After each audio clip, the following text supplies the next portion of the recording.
Samedi dernier, les jeunes agriculteurs du Finistère ont de nouveau investi un supermarché. Et cette fois, un centre commercial morlaisien a été pris pour cible.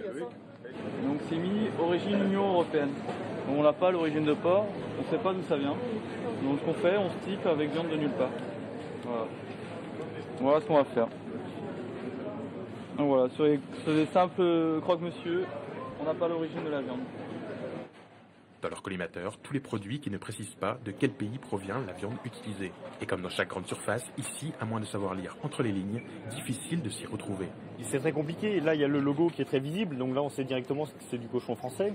Après, c'est FR qui signifie France, mais là, il faut regarder sur les petites lignes et le consommateur prend pas le temps de le faire. Et sinon, au niveau européen, c'est CE quoi, ou CEE qui signifie Union Européenne, mais et là, c'est pareil, c'est sur les petites lignes, c'est illisible.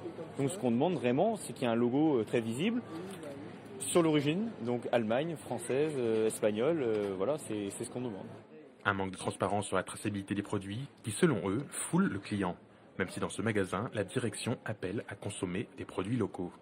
Je pense qu'on a en France une des viandes les plus sûres du monde aujourd'hui.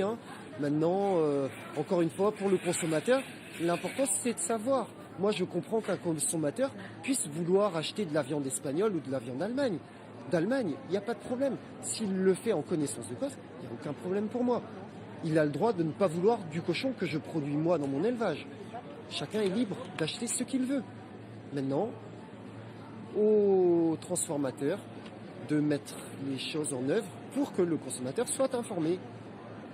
Dans un contexte économique tendu, les éleveurs de porc du Finistère attendent une réponse rapide des industriels et de la grande distribution et promettent de durcir leurs mouvements si rien n'est fait.